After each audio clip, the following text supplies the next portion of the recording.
It is basically expected that goodwill triumphs over evil on our screens, especially in the world of TV, which in its formative decades stuck to fan-pleasing formulas. But of course, not all stories are going to send the same message, and sometimes good just doesn't win out in the end, or if it does win, it's only at the cost of the hero's own life. I'm Josh from Whatculture.com, and these are 10 TV shows where the villain kills the hero. Number 10, House of Cards. House of Cards' first season firmly established Congressman Frank Underwood as a ferocious villain who would kill to ensure his ascendancy to the White House. It also blatantly positioned hungry young journalist Zoe Barnes as Frank's inevitable foil, with audiences expecting that Zoe would eventually expose Frank's crimes to the world. But the show had other ideas, namely having Frank murder Zoe in the season 2 premiere, meeting her at a metro station and pushing her in front of a train. It was a supremely shocking moment, taking the established hero character and suddenly offing them with a shocking flippancy. Where still, the only real winner at the end of the show is Frank's near equally Machiavellian wife Claire, who, following Frank's sudden death in the final season, becomes the last person standing as the unchallenged president of the United States. Number 9, Breaking Bad. Hold your horses there. I don't want anyone, even for a second, considering that Walter White might be the hero of Breaking Bad. I mean, he's certainly the protagonist, but he's never the hero. The real hero of the show is actually Walt's DEA agent brother-in-law Hank Schrader, who, while something of a lunk-headed tough guy cop caricature in earlier seasons, came into his own in spectacular fashion in the show's final stretch. Hank's quest to bring Walt to justice is, of course, ultimately foiled, but Hank certainly went out in a heroic, dignified fashion in the all-timer classic episode Ozymandias. Here, Hank ends up wounded by the final season's main villain Jack Welker, and though Walt tries to convince Jack to spare his life, Hank knows in this moment that Jack's already made up his mind and then gets shot in the head a few seconds later. It's a gut-wrenching, sobering moment, seeing the most morally righteous character left get put down like a dog by a loathsome white supremacist. This no doubt helps Walt's subsequent sacrificial demise go down a little smoother in the series finale, but make no mistake, Hank was the main hero of this story.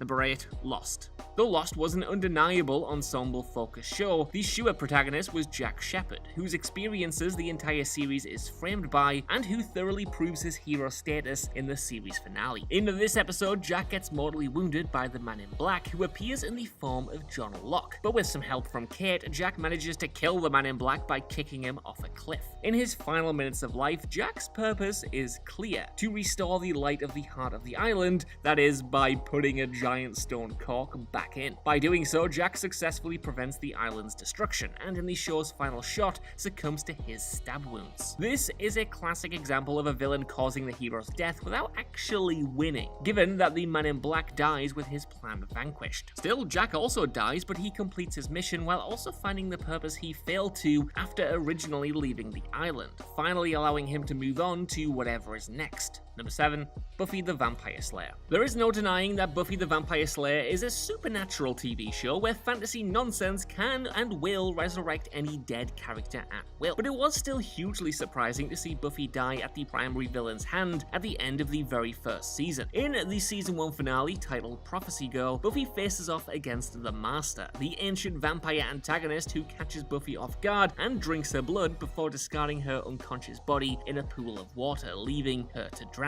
Her corpse is soon enough discovered by Angel and Xander, who confirm that she's 100% dead because she's got no pulse and isn't breathing. Fortunately, Xander knows CPR, he knows mouth to mouth, and can bring her back to the land of the living eventually. Now granted, Buffy's only dead for like 2 minutes, but it's still pretty rare for the hero to get so thoroughly overpowered, killed even, by the villain like this. Well, unless she's supernatural. Buffy, of course, dies a little more decisively in the season 5 finale called The Gift, where she sacrifices herself to save her sister Dawn, though even then her demise only lasts until the start of the next season. Number 6, Too Old to Die Young. Truly virtuous characters are in desperately short supply in Nicholas Winding Refn's savage thriller series Too Old to Die Young, though over the course of the show, viewers are likely to be won over by cop protagonist Martin Jones. He is plenty troubled, but largely trying to do the right thing as an instrument of the law. He is by far the closest thing the show has to an outright hero, so in typically subversive Refn fashion, the filmmaker decides to have Martin be brutally killed 2 episodes before the end of the series. Here, Martin ends up being captured by the show's antagonist, gangster Jesus Rojas, where he's mercilessly tortured for 3 days before then being decapitated and dismembered by Jesus with a machete. Despite the lack of graphic violence on display, it's still a highly nauseating sequence due to the evocative sound design and sheer fact that Martin doesn't stand a chance to fight back. He's absolutely helpless to change his situation. This is Refn brilliantly toying with audience expectations. There's no Hail Mary moment where Martin is rescued by another character, it's just a bit bleak. Number 5, Charmed. Unlike Buffy, here's a supernatural-themed show where the protagonist's death actually sticks, at least eventually. Though Charmed was initially focused around 3 Halliwell sisters, Prue, Piper, and Phoebe, elder sister Prue, played by Shannon Doherty, was clearly the main character of the trio. During her 3 seasons on the show, Prue died a total of 3 times. Once near the end of each season, effectively, though the 3rd and final time actually killed her off for keeps. In the season 3 finale, All Hell Breaks Loose, demon assassin Shax attacks Prue and Piper, leaving them for dead. At the start of the next season, it's revealed that Prue died from her injuries, ostensibly because Shannon Doherty herself wanted to leave the show, after which she was replaced with the witch's long-lost sister, Paige Matthews. In fact, Doherty's image couldn't even appear in future episodes due to disagreements over licensing her likeness, allegedly because her asking fee was too high, such that any future references had to rely on awkward from-behind body doubles and implication. It wasn't exactly the best outcome.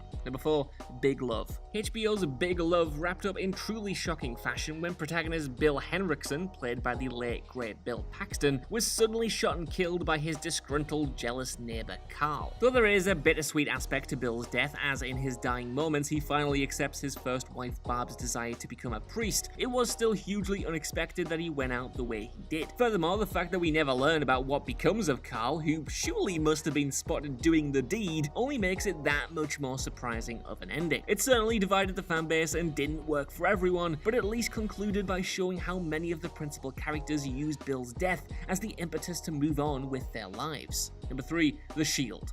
Few TV shows have blurred the line between hero and villain as persuasively as The Shield, which in its very first episode delivered a stunning gut punch that totally upended viewer expectations. The pilot episode, for instance, introduces audiences to Detective Vic Mackey and his strike team, who take down prominent drug dealers, albeit through highly morally dubious means, often while skimming drugs and money off the top. In order to catch wind of their actions, Captain David Aceveda installs new detective Terry Crowley in the strike team as an informant of sorts, much to Mackey's disdain. At the end of the pilot episode, however, the strike team's drug bust ends with Mackey turning and shooting Crowley in the face, killing him after being tipped off about Crowley's status as an informant. It's a supremely shocking moment that confirms Vic isn't merely a morally ambiguous cop who will cross the line to get the job done, but a man who will do anything to protect himself and the team, whether they deserve it or not. Crowley's murder has a ripple effect throughout the rest of the series as well, culminating in Vic's undeniable true villain turn in the show's later seasons, where he and the other members of the strike team are finally reckoned with for their actions. That the show even included Terry though in its marketing and implied that he would be a primary character only made this first episode murder that much more brilliant.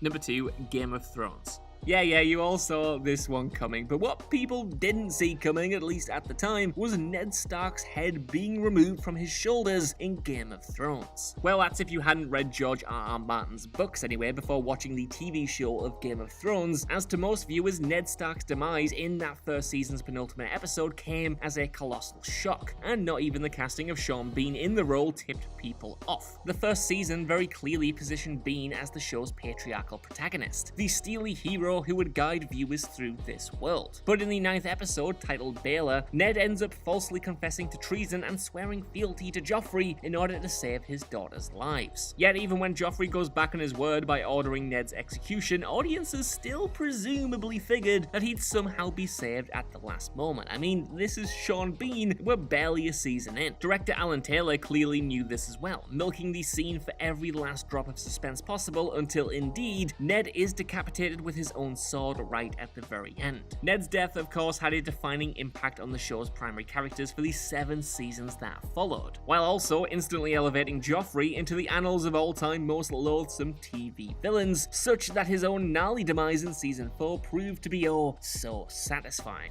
Number 1, Midnight Mass. Mike Flanagan's magnificent horror series Midnight Mass impressively blurs the lines between heroes and villains. There aren't any cartoonish fist-pumping heroes here, and even the terrifying vampiric force feeding upon Crockett Island is operating more out of necessity than malevolence. Well, apart from maybe Bev Keane, who is a total knobhead. All this said though, the sure protagonist of the piece is still Riley Flynn, a deeply troubled young man recently released from prison for killing someone in a drunk driving accident. Riley returns to his hometown of Crockett Island just as the vampire, or angel as Monsignor Pruitt believes it to be, begins to spread its infection. Now, a more conventional show would have Riley lead the island in fighting back against the vampire and its army of slaves. And while for a time that certainly seems to be the redemptive arc it's angling towards, that all comes crashing down in the shocking 4th episode. At the end of episode 4, Riley stumbles upon the vampiric creature feeding, and in one of the most shocking scenes of the year, is quickly attacked, consequently being turned into a vampire